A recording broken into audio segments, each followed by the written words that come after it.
রাধে রাধে সবাইকে। তো আমি এখন যাতে আহি বৃন্দাবন। তো এখন তিনচুকীয়া আছে ছড়বে, তিনচুকীয়া আছে কামাখ্যাটো এটা কামৰূপ এক্সপ্ৰেছ আছে, বেলেগ ট্ৰেইন আহে। ৰাধে ৰাধে সকলোকে। তো দুটামান দাদা আৰু মায়ে কল কৰিছিলে যে তুমি তাত ফুৰা ভিডিঅ'কেইটা আছামিছত বনাবা, আদিবাসীত অকণমান প্ৰব্লেম হয় বুজিবলৈ। তো মানে সিহঁতিও কিজন ফুৰিব আহিব, তো তাৰ কাৰণে মোক আছামিছতে বনাব ক'লে। তো মই ইয়াত ফুৰা ভিডিঅ'খিনি আছামিছতে বনাম আৰু সকলোৱে চাওক। আছামিছটো সকলোৱে বুজি পাবই, তো আছামিছতে বনাম আৰু। তো তিনচুকীয়াৰ পৰা আমি কামাখ্যাত আহি নামিলোঁ। কামাখ্যাৰ পৰা মানে আমাৰ ডাইৰেক্ট মথুৰালৈকে ট্ৰেইন আছে। মানে এতিয়া তিনচুকীয়াৰ পৰা মথুৰালৈকে ডাইৰেক্ট ট্ৰেইন নাথাকে। তো যদি থাকে তো দিল্লীলৈকে যাব লাগে, আৰু দিল্লীত মানে ভিৰ ভাৰটো বহুত না। তো এইফালে ট্ৰেইনটো সলাই লোৱাটো ভাল মানে। তো সেইকাৰণে কামাখ্যাতে আমি ট্ৰেইনটো সলাই ল'লোঁ আৰু একেবাৰে মথুৰালৈকে গ'লোঁ।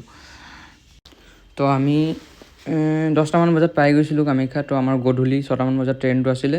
তো গধূলিলৈকে ৰখিলোঁ। এতিয়া ট্ৰেইনটো যাব আৰু ট্ৰেইনটো আহি পাই গৈছে আমাৰ, একেবাৰে এৰিব আৰু। তো ব'লক একেবাৰে ট্ৰেইনতে লগ পাইছোঁ। তো শ্লিপাৰতে টিকেট বুকিং কৰিছোঁ মানে। তো চবেই কৈ শ্লিপাৰত ভিৰ থাকে, কিন্তু পোৱা নাই ভিৰ। তো ৰাতি 11টামান বজাত হেৰি হয়, কিন্তু একেবাৰে ভিৰ ভাৰ নাই। আৰু দিনতো একদম খালী, যোনে যোনে যাৰ যাৰ ছিট বুকিং আছে সেইকেইটাই আছে, চাব পাৰে। কিন্তু এইটো কোৱা নাই যে ভিৰ নাথাকে। আগৰবাৰ মই দিল্লী হৈ পেলাই গৈছিলোঁ, তেতিয়া শ্লিপাৰতো বহুত বেছি ভিৰ আছিলে। চাগে এই ট্ৰেইনটো ভিৰ ভাৰ হৈ নাযায় নেকি, এইটো ট্ৰেইন দিল্লী হৈ নাযায় না। আৰু ক'ব নাই পৰা আজি কিজান ভিৰ নাছিলে আমি যোৱাত। এনেকুৱা আমি যাওঁতে আৰু বৃন্দাবন পালোঁ। গোটেইখিনি আমাৰ অসমৰ মানুহে চবৰে মুখত মানে এটা হাঁহি খুচি, মানে বৃন্দাবন পোৱাৰ আশাত মানে চবেই মিচিক হাঁহি এতিয়া চবেই ওলাইছোঁ আৰু বৃন্দাবন ফাইনেলি আমি আহি পালোঁ। ট্ৰেইনটো অলপ লেট আছিলে, কিমান 5-6 ঘণ্টা লেট আছিলে, কিন্তু ট্ৰেইনটো সেইটো বেয়া লাগিলে। বাকী ভালকৈ আহিলোঁ, একো অসুবিধা নাই হোৱা বা।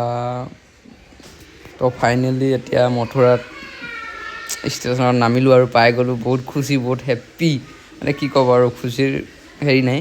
তো মই এতিয়া বৰ্চনা যাম, য'ত ৰাধাৰাণী থাকিছিলে, মানে তাৰ মেহেল। বৃন্দাবন মানে একদম লাষ্টত আহিম আমি, কেলৈ কি মানে আমি আগত এবাৰ আহি পেলাই গোটেই ফুৰি থৈছোঁ। তো এতিয়া আমি পৰিক্ৰমা কৰিবলৈ মানে আহিছোঁ। তো পৰিক্ৰমাত মানে যিমান সৰু সৰু জেগা চব চাম, লাষ্টলৈকে বৃন্দাবনলৈ আহিম। আৰু যিমান যি বস্তু দেখাব আছে, সৰু কৃষ্ণৰ ভগৱানৰ যিমান লীলা, সকলোবোৰ ভিডিঅ' আপোনালোকক দেখাম। আৰু এতিয়া আৰু মই আপোনালোকক ভালকৈ ইনফৰ্মেশ্যন দিম যে আপোনালোকে আহি পেলাই বৃন্দাবনত কেনেকৈ নামিব, ক'ত যাব, কি নাই, আৰু কিমান খৰচ, কিমান কি, সকলোবোৰ মই আপোনালোকক ভালকৈ জনাম এটা ভিডিঅ'ত। আৰু এতিয়া সকলোকে ৰাধে ৰাধে, আৰু ভিডিঅ'ত লগ পাই আছোঁ।